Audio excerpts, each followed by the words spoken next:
Bonjour à tous. Nous allons voir aujourd'hui comment, à l'école de Marie, eh bien, nous sommes authentiquement appelés à la sainteté. Dans ses mémoires, Sœur Lucie écrit, je cite, que dans l'apparition de Notre-Dame du Mont-Carmel, nous voyons celle qui, comme nous, a vécu sur terre et s'y est sanctifiée, et qui maintenant vit et règne avec le Christ et jouit du fruit et de la récompense de cette sanctification. Fin de citation. Par ces mots, eh bien, Sœur Lucie exprime ce qu'elle a compris de l'apparition qu'elle a eue de Notre-Dame du Mont-Carmel durant le miracle du soleil. Vous vous souvenez qu'elle a vu successivement 3 tableaux, un qui montrait les mystères joyeux, puis les mystères douloureux, et enfin un dernier qui représentait les mystères glorieux, au cours duquel elle a vu Notre-Dame du Mont-Carmel avec un scapulaire dans la main. Le vocable de Notre-Dame du Mont-Carmel est vraiment intéressant parce que le Mont Carmel, c'est à la fois le lieu de la rencontre avec le Seigneur. Il y a eu tellement d'ermites qui sont venus se sanctifier sur cette montagne et trouver Dieu dans la solitude, mais c'est aussi un lieu de combat spirituel. Dans l'Ancien Testament, au premier livre des rois, on voit comment le prophète Élie va combattre par la foi les 400 faux prophètes de Baal, finalement tout ce qui est l'erreur, le mensonge, et il va obtenir une victoire éclatante, mais victoire qu'il aura obtenue après un combat. De la même manière, il n'y a pas de dimanche sans vendredi, il n'y a pas de résurrection sans mort sur la croix, et il n'y a pas de sainteté sans un véritable combat spirituel.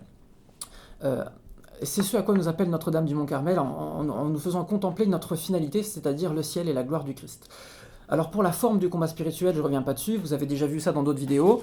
Donc vous avez la prière avec la contemplation des mystères du Christ à travers le chapelet, et puis la pénitence. Je vous rassure, les missionnaires sont stricts contre le médical. Mais souvent, ce qui nous manque pour le combat spirituel, c'est la fidélité. C'est le fait de revenir toujours, tous les jours, et de ne rien céder à l'ennemi pour avancer vers la sainteté. Et du coup, Marie nous propose un moteur pour ça, et ce moteur, c'est une consécration personnelle à Marie. Pourquoi une consécration ? Eh bien, l'Évangile nous donne la réponse. Dans l'Évangile de Saint Jean, chapitre 19, eh bien, on voit que dès que Jésus a donné à Saint Jean Marie pour mère, eh bien, l'Écriture précise que dès cette heure-ci, le disciple l'a pris chez elle. Et donc du coup, pour permettre à Marie de vraiment déployer toutes les grâces que Jésus a prévues pour nous et qui passent par elle, eh bien, il faut l'accueillir chez nous.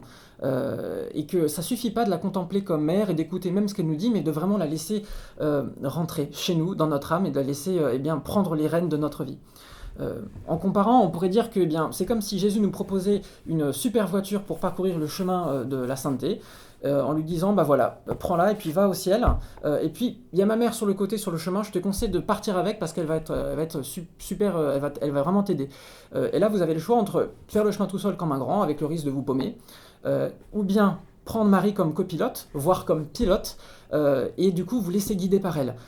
L'avantage, c'est qu'elle connaît le chemin, elle l'a parcouru dans tous les sens, elle a parcouru sans erreur, elle connaît toutes les embûches que le démon va mettre sur nos pas pour nous empêcher d'avancer vers la sainteté, elle connaît tous les raccourcis, et donc du coup, elle connaît aussi la voiture par cœur, donc elle sait comment nous aider quand il va y avoir des problèmes. Ça ne veut pas dire qu'il n'y aura pas de problème, et qu'il ne faudra pas mettre les mains dans le cambouis, mais ça veut dire en tout cas que Marie, par sa présence, va nous aider à surmonter toutes les épreuves et à rester fidèles. Quand on voit des grands saints très mariaux comme Saint Maximilien Kolbe, le Padre Pio ou Saint Jean Bosco, qui ont vécu des épreuves terribles, même parfois terrifiantes on pourrait dire, eh bien ils ont toujours tenu bon grâce à la présence de Notre-Dame. C'est pas pour rien que lorsque Sœur Lucie quittera Fatima définitivement pour rentrer chez les Sœurs Dorothée, elle va revoir une dernière fois Notre-Dame qui lui dira « Mon cœur immaculé sera ton refuge ». Quand on voit l'efficacité de la consécration qu'a faite Jean-Paul II en 1984 au niveau mondial, on peut se dire que du coup, à notre niveau individuel, combien plus le Seigneur, par une authentique consécration à Marie, va faire bouger des choses dans notre vie qui paraissent immuables, fixées, intangibles, et qui nous empêchent de devenir des saints. Et bien voilà, c'est une invitation, puis moi le premier aussi à suivre ça, parce que je suis le premier à ne pas être fidèle malheureusement à ce commandement du Christ qui nous demande d'être parfait comme le Père Céleste est parfait, en Matthieu 5, 48, et bien à vivre quotidiennement avec Marie, à l'inviter dans chaque activité qu'on fait, justement pour pouvoir avancer vers le Seigneur. Et bien voilà, si vous avez des doutes, essayez, et vous verrez que, comme les époux de Cana, vous n'aurez aucun regret à avoir invité chez vous celle qui a eu le privilège d'être la mère du Seigneur. Et de cette manière, eh bien, vous pourrez accomplir parfaitement l'Écriture, où Saint Paul nous dit en Éphésiens 3,14 que Dieu nous a élus pour être saints et immaculés, déterminant d'avance que nous serions des fils adoptifs par Jésus-Christ. Amen. Voilà, je vous souhaite une bonne montée vers Pâques avec Marie, et donc tous mes vœux de sainteté à son école.